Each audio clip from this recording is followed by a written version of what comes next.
આજ રોજ પંચમહાલ જિલ્લા મથકે ગુજરાત રાજ્ય દ્વારા યુસીસી કાયદાના ડ્રાફ્ટ તૈયાર કરવા માટે સમિતિની જે રચના કરવામાં આવેલ છે તેના સભ્યો શ્રીમતી ગીતાબેન શ્રોફ તેમજ દક્ષેશ ઠાકર અને તેમના જોડે જિલ્લા કલેક્ટરની અધ્યક્ષતામાં એક મિટિંગનું આયોજન કરવામાં આવ્યું હતું, જેમાં યુસીસી મુદ્દે તમામ નાગરિકો જોડે તેમજ સંસ્થાઓ જોડે તેનો અભિપ્રાય લેવામાં આવ્યા હતા. આ મિટિંગના અંદર તમામ મુસ્લિમ સમુદાયે ભાગ લઈ અને યુસીસી જે યુનિફોર્મ સિવિલ કોડ છે તેનો ભરપૂર વિરોધ કર્યો હતો. આ વિરોધ કરવાનું મૂળ કારણ એ છે કે આ જે ફીડબેક ફોર્મ ત્યાં આપવામાં આવ્યું હતું એના અંદર અલગ અલગ મુદ્દા દર્શાવી અને એ મુદ્દાઓનો ડ્રાફ્ટના અંદર ઉમેરો કરવો કે કેમ એ પૂછવામાં આવ્યું હતું અને એના કારણ પૂછવામાં આવ્યા હતા. પરંતુ સૌથી પહેલા આ બધાને સાઈડમાં રાખી અને આ કાયદાનું ગુજરાત રાજ્યના અંદર ખરેખર જરૂર છે કે કેમ એ નક્કી કરવું જરૂરી છે. એક પ્રાથમિક પ્રશ્ન ઊભો થાય છે. એનું કારણ એ છે કે જ્યારે નેશન વાઇડ સર્વે કરવામાં આવ્યો ત્યારે ભારતના 21માં લો કમિશન દ્વારા જે રિપોર્ટ રજૂ કરવામાં આવ્યો હતો એ રિપોર્ટના અંદર સ્પષ્ટ જણાવવામાં આવ્યું હતું કે આ કાયદો ભારત દેશના અંદર હાલ એની કોઈ જરૂરિયાત નથી અને ભારતના 22માં લો કમિશન દ્વારા જે સર્વે કરવામાં આવ્યો છે એનો હજુ સુધી કોઈ અહેવાલ રજૂ કરવામાં આવ્યો નથી અને ગુજરાત રાજ્યના અંદર આવો કોઈ હજુ સુધી કોઈ સર્વે કરવામાં આવ્યો નથી. પરંતુ માન્ય મુખ્યમંત્રી ભૂપેન્દ્રભાઈએ જે પ્રેસ કોન્ફરન્સ કરી એના અંદર તેઓ દર્શાવ્યું હતું કે ભાઈ આ યુસીસીનો જે કાયદો ઘડવામાં આવશે એનો બેઝ જે છે એ ઉત્તરાખંડ યુસીસીના જે કાયદો બન્યો છે એ રાખવામાં આવશે.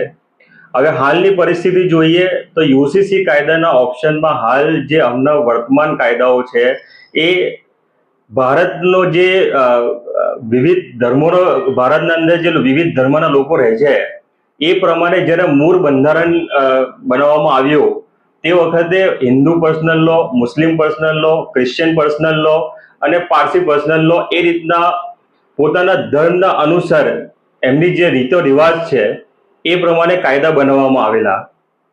હવે એ કાયદાઓને જો અગર એક સમાન સિવિલ કોડથી આપણે રિપ્લેસ કરીએ તો શું ખરેખર રાજ્યના નાગરિકોને આનાથી ફાયદો થાય છે કે કેમ એ પહેલા નક્કી કરવી જરૂરી છે. હવે ઉત્તરાખંડ યુસીસીનો આપણે એક્ઝામ્પલ જોઈએ તો તેના અંદર જે હિન્દુ પર્સનલ લો છે એનો મેજોરિટી પાર્ટ કોપી પેસ્ટ કરવામાં આવ્યો છે યુસીસી કાયદાના અંદર. હવે આપના રાજ્યના અંદર એસટી સમાજને અગર આપણે સાઈડમાં રાખીએ તો 67% આ સમાજનું પોપ્યુલેશન થાય છે. બીજી વાત કે જે એસટી સમાજ છે એ લોકોને પણ આ કાયદામાંથી બાકાત રાખવામાં આવ્યું છે, જેની પોપ્યુલેશન ગુજરાત રાજ્યમાં 14% આસપાસ થાય છે. આમ કુલ 67+14 81% લોકો એવા છે કે જેના યુસીસી કાયદો આવવાથી કે ના આવવાથી કોઈ ફરક પડતો નથી, એ લોકો એ નાગરિકો પ્રભાવિત થતા નથી. માટે આ કાયદો માત્ર જે 19% માઇનોરિટીઝ રહે છે એ લોકોને જ ખાલી પ્રભાવિત કરે છે. એટલે આને ખરેખર આપણે યુનિફોર્મ સિવિલ કોડની જગ્યા પર ટાર્ગેટેડ સિવિલ કોડ કહી શકીએ, કારણ કે આ માત્ર 19% લોકોને ઇફેક્ટ કરી રહી છે અને એ 19% લોકો આ યુસીસીનો કાયદાનો ભરપૂર વિરોધ કરી રહ્યા છે, કારણ કે એમના જે મૂળભૂત ધાર્મિક નિયમો છે એનો આના અંદર ઉલ્લંઘન થાય છે અને એ સિવાય પણ જે કાયદેકીય ગૂંચવણો છે એ તો ઊભી જ છે. જેમ કે આપણે આર્ટિકલ 44 ભાગ 4નો જે આધાર લઈને યુસીસી લાવવામાં કોશિશ કરાઈ છે, એના પહેલા આર્ટિકલ 15, આર્ટિકલ 25, 26 અને આર્ટિકલ 28, 29 આ તમામ આર્ટિકલનો ઉલ્લંઘન થતો હોય તો આપણે આર્ટિકલ 44 સુધી કઈ રીતના પહોંચી શકીએ.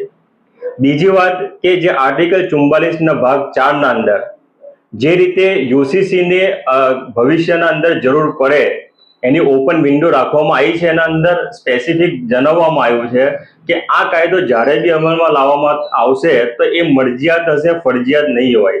અને એ ઉપરાંત આના જોડે ઘણી બધી બાબતો બીજી એ જ કલમના અંદર ઉમેરેલી છે, જેમ કે નાગરિકોને મફત કાનૂની સહાય આપવી, નાગરિકોને શૈક્ષણિક સહાય આપવી, નાગરિકો માટે એક આર્થિક રીતે મજબૂત કરવા માટે જોબ ક્રિએશન કરવું. પરંતુ આ બધા આ બાકીના જેટલા બી મુદ્દા છે એ એવા મુદ્દા છે કે જે 100% નાગરિકોને પ્રભાવિત કરે છે. તો એ સારા કામો કરવાની જગ્યા પર આપણે એવું એક કામ કરવા હમણાં જઈ રહ્યા છે કે જે માત્ર 19% લોકોને, માઇનોરિટીઝને ખાલી પ્રભાવિત કરતું હોય, અને એ પણ એમના નિજી જીવનના અંદર એમના ધાર્મિક નિયમોને ઉલ્લંઘન કરવા માટે એમને મજબૂર કરતું હોય, એવું નુકસાનકારક કામ કરવાનો કોઈ અર્થ નથી અને આવો કાળો કાયદો બનાવવાનો કોઈ મતલબ રહેતો નથી. જેથી સમગ્ર મુસ્લિમ સમુદાયે આનો ભરપૂર વિરોધ કર્યો હતો. બીજી કે ભાઈ જે શૈક્ષણિક સહાયની વાત છે, તો શૈક્ષણિક સહાય કરવાની જગ્યા પર આજે આપણે જોઈ રહ્યા છે કે ઘણા વર્ષોથી દર 1-2 વર્ષે જે સ્કોલરશિપ સરકાર આપતી હતી એ એક સ્કોલરશિપ બંધ કરતી જાય છે. તો હમણાં જે કરવાના કામો છે એ કામ થતા નથી, અને જે ના કરવાના કામો જેનાથી વિવાદ ઉભો થાય, જ્યુડિશિયરી સિસ્ટમના અંદર ભાર ઉભો થાય અને નાગરિકો જોડે આંતરિક વિવાદ ઉભો થાય એવા કામોમાં સરકાર લાગેલી છે.